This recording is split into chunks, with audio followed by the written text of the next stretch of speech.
General John Buford was the general of the Union Cavalry.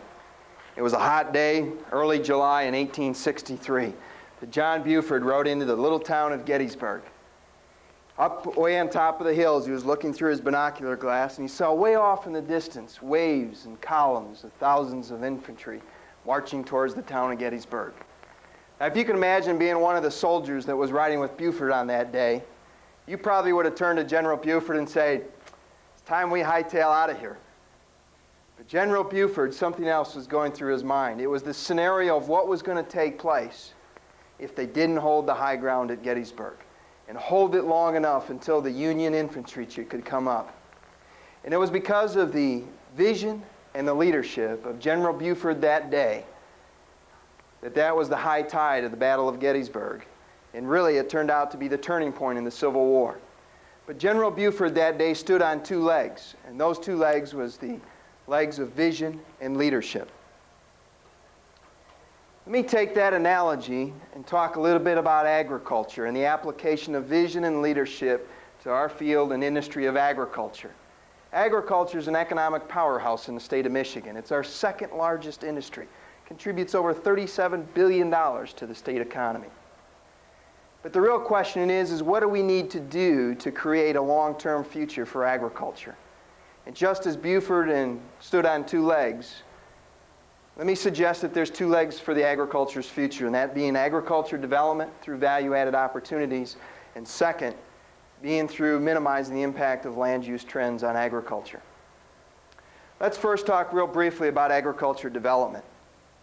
I would like to, as a farmer, it's difficult to find ways that we can really impact the price of corn or soybeans. There's a lot of factors that take in place. There's federal policy, there's global market forces. But if you really think about it, what is it that the state and local unit of government can do to alter the price of corn and soybeans on a global market? Probably not a lot, Keith, right? Not a lot. But there's a lot of things that local units of governments are beginning to do to impact the local viability of agriculture. Let me take you give you a quick example of Harford County, Maryland.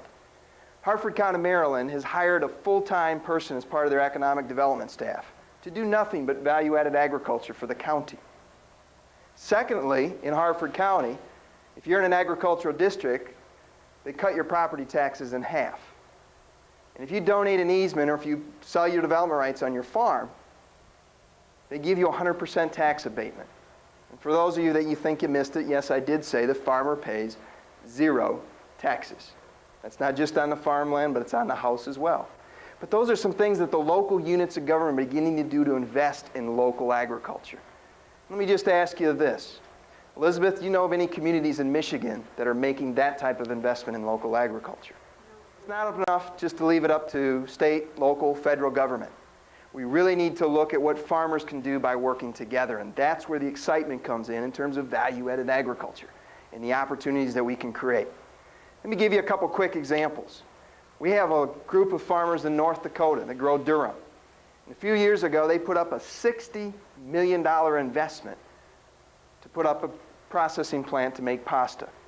The interesting thing about this is that the farmers are not getting paid on the price of durum. They're getting paid on the price of pasta. Another example recently is 5-state region. The growers in those regions put up money to look at ways to add value to their spring wheat. In fact, they went out and hired the vice president of Cargill to come up with a plan and to run their corporation. And they now have established a plant in Georgia to produce frozen bread dough, because it's cheaper to ship the spring wheat by rail than it is to ship the frozen bread dough by truck. But the point I'm making is, this is the exciting part, is they're getting paid not on the price of spring wheat, but on the price of the frozen bread dough. And we've got to begin to take agriculture and move it up the food chain. Right now we're mining iron ore.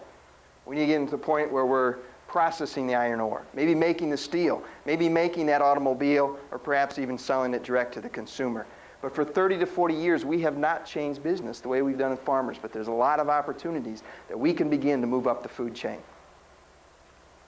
Let me talk just real briefly about the second leg that I think it's important for agriculture to stand on, and that relates to the area of land use. This is a typical scenario. This is in Washtenaw County, but here you have a dairy farm on the backside of the farm, you have a subdivision with 2-acre lots, and here you have a subdivision with 10-acre lots that surround the farm.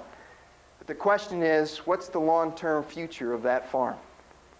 Even if we had the price of milk being $20 or $25 a hundredweight, very few farmers would want to purchase that investment.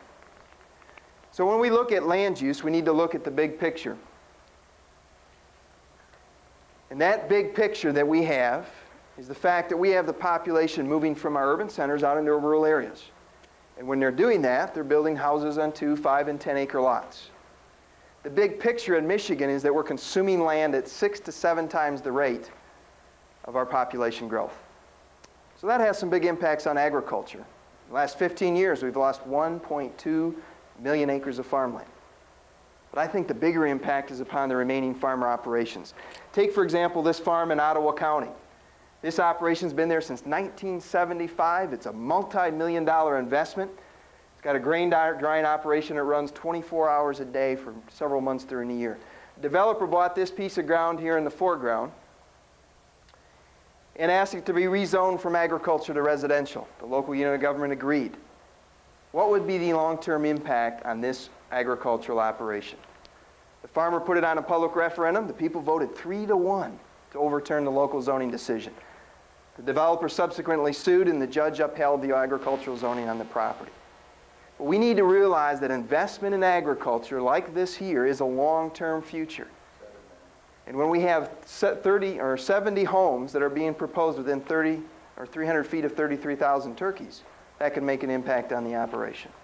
And so we need to look at ways of doing that. Real quick example is in Lancaster County. They've preserved over 30,000 acres in the last 15 years.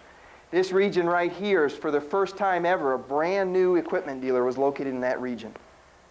The challenge I ask you is, when the last time you had a new agribusiness or new equipment dealer located in your community? The reason is that they see a long-term security in the future.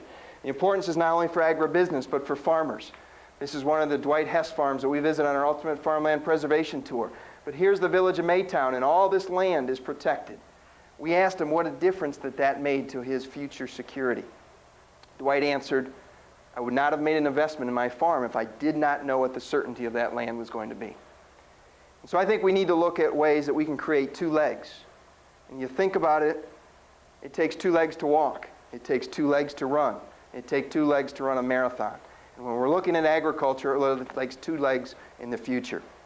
And I look at it as a future, just as example of this gentleman here whose grandfather bought the farm. That's his grandson Craig, who was so excited about holding the picture during the presentation. That's 5 generations of farmers. That at 2050, when my grandkids are my age, that the current trends, unless we do something different, we'd have 50 to 60% of the farmland left in the state of Michigan. So the real question is whether agriculture will still be our 2nd largest industry. But it's important, I think, we look at both legs for the future and future choices of other generations. And I think it's not only important for agriculture development, but also in terms of looking at the land use issue. But it really comes back to, again, General Buford. And we look at General Buford, he stood on 2 legs of vision and leadership. And that's important, and for us to be able to walk, run, and to secure a long-term future for agriculture. And I'm encouraged because I know that within the industry, we have the vision and the leadership that's going to create a bright future for agriculture down the road.